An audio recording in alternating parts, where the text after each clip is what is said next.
Last time on Dude, You Haven't Played This Game. Who are you? Oh, why am I tied up? Can you please untie me? No.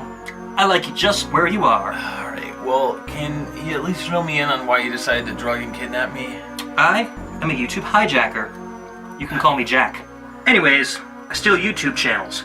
This one looks promising, so I figured I'll be running the show from now on. Wait for what? You've been nothing but a thorn in my side, and I fully look forward to the day when I can take over your viewership and defeat you. That day ain't today, bub.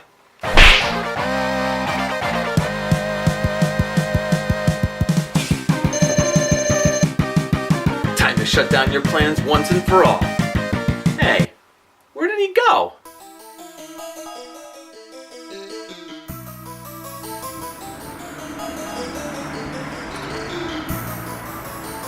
If I can't have his subscribers, then he won't have his games.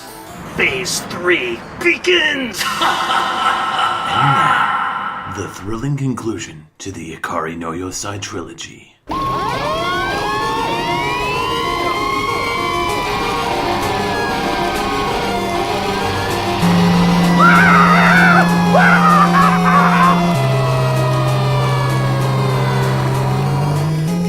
My apartment. My games. Show's over. For good.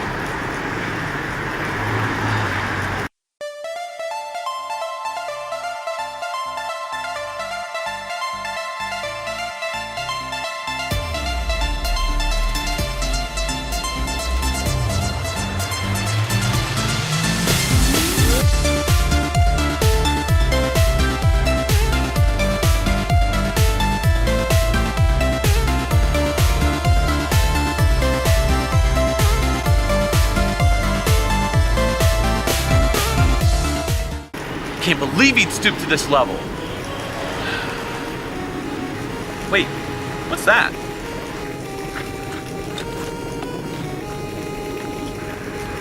This game has no burn marks. No damage. That must mean only one thing. My game collection's saved. Now, I'm gonna have to try to locate it.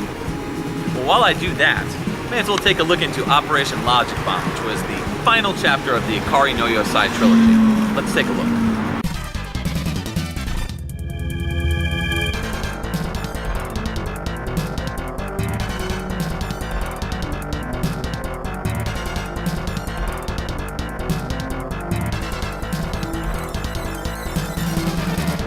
Known as the third Ikari No Yousai game to be released, Western Shore saw Operation Logic Bomb as a departure from previous titles. Though we missed out on Ikari No Yousai 2, I can't help but feel like Jalico tried too hard to distance Operation Logic Bomb from previous installments. The plot is nonsensical, and there's tons of cutscenes that don't make any sense.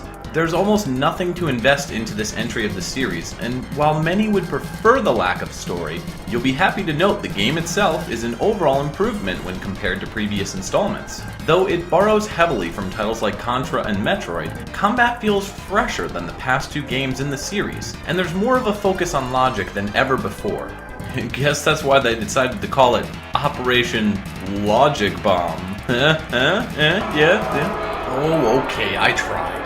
The game begins with a cheap imitation of Mega Man X's intro. You're introduced to your hero, Agent Flynn? No, wait, Zack? Bonk? Wait, Bonk?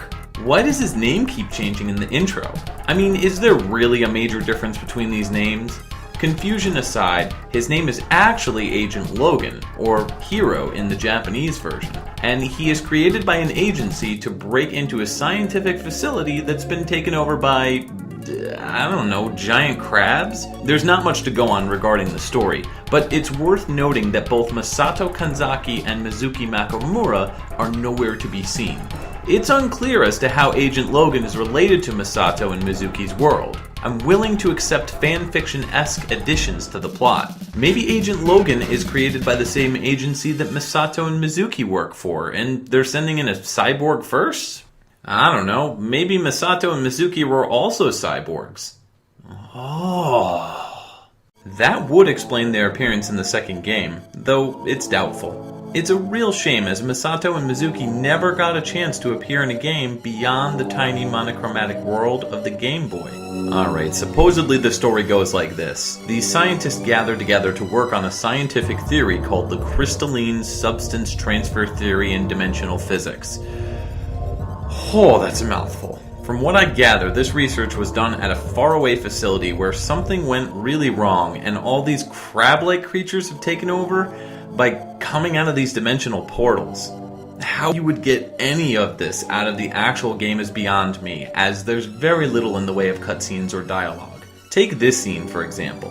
There's no lead up to what's going on, and the scientists aren't expressive enough to show a problem. Some of these scenes are ridiculous. These dudes just got totally destroyed by this boss, so the next guy's like, meh, screw it, may as well die too.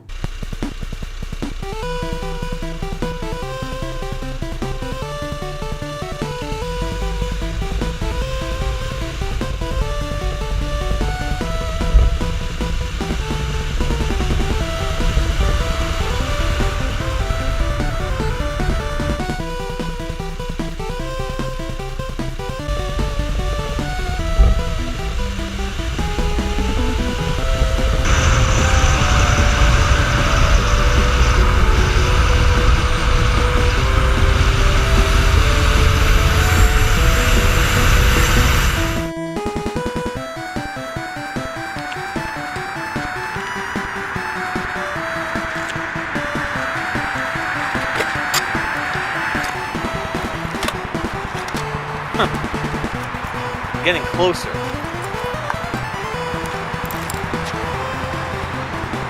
This guy can't even spell.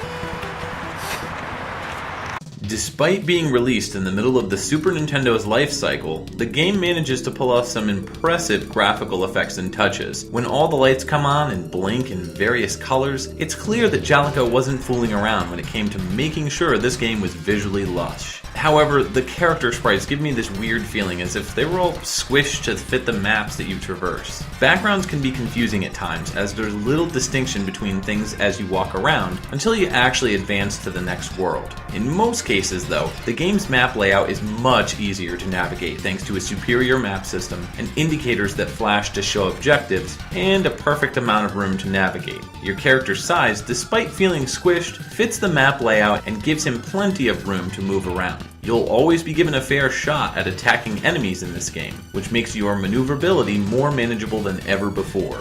Items and combat work together to completely overhaul the series for the better. Unlimited ammo is back, and while you only start with a spread shot and a machine gun, you'll soon begin collecting new weapons, such as the flamethrower and ricochet shot, in addition to some added special weapons like mines and hologram distractors. I get a Super Metroid vibe as I go through each part of the game to locate these weapons. However, I wish it felt more rewarding to get these new tools. They're just laying about and can be collected without fighting anything in most cases. I can feel him approaching. Huh, that's it, little ninja. Come closer. Your death awaits. Controls are extremely tight in this game, with the biggest improvement being the addition in strafing. Now that the controller used isn't limited to 2 buttons, the game can take advantage of bigger, better hardware, and it gives more options for firefights with your enemies. Anybody else getting a Contra 3 vibe not only from the top-down design, but the music? I know I am. Jalico created tracks that are as zany as they are unpredictable. It's hard to force the soundtrack into a specific category or genre of music because of the constant twists and turns that your ears will take during the game's soundtrack. It's certainly not a bad listening experience, but definitely one that needs to be approached with an open palette. While the map system is massively improved, I never got the sense that I was in a specific level. The game felt more like each part was just a new layer to the game, things that never truly became open-worldish or non-linear, as the paths you go lead to the same locals every time. This disorganized, stumbling design works against the game by letting players get lost for all the wrong reasons. It's not until the scenery begins to change that we get a sense of where we are, and by that time we're already almost done with the game.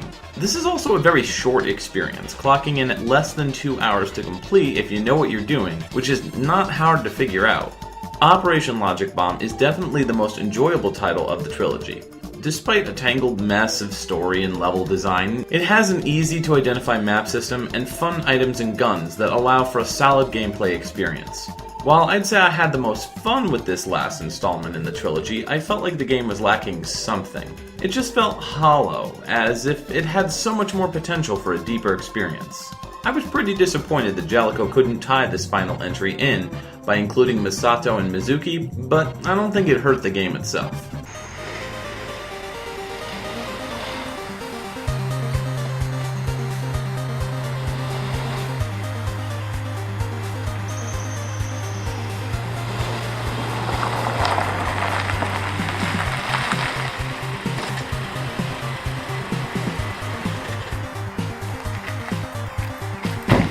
You! Greetings, Miketendo. Give me back my games, you butt zombie! Wait, what? Inside these walls is a game room that's so bad. Bad? I don't care about that! Where are my games?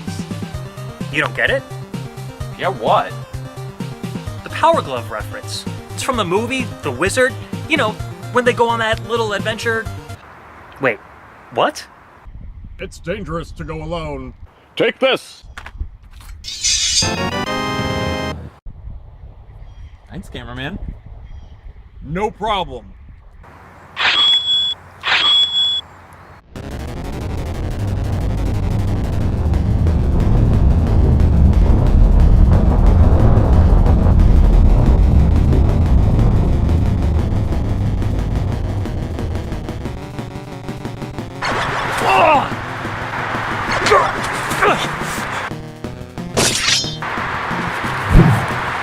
The Power Glove sucks! You take that back!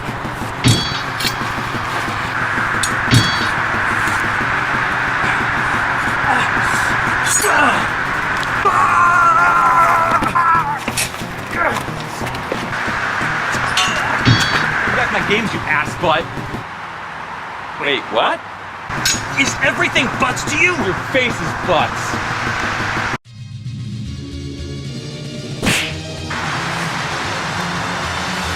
All your subs will belong to me.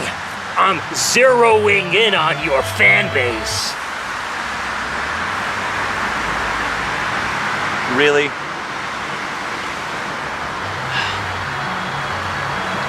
For great justice. Congratulations. You're a winner.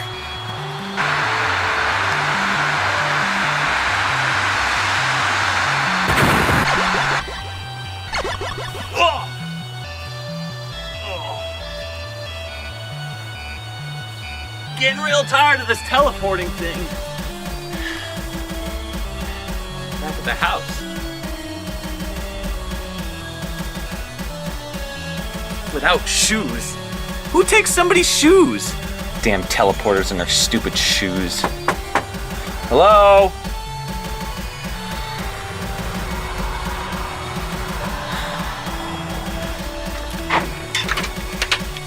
It's a nice house. Big. Let me put it this way. It's more room than I've got in my place.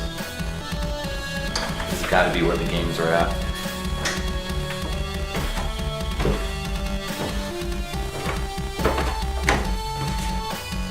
Holy sh!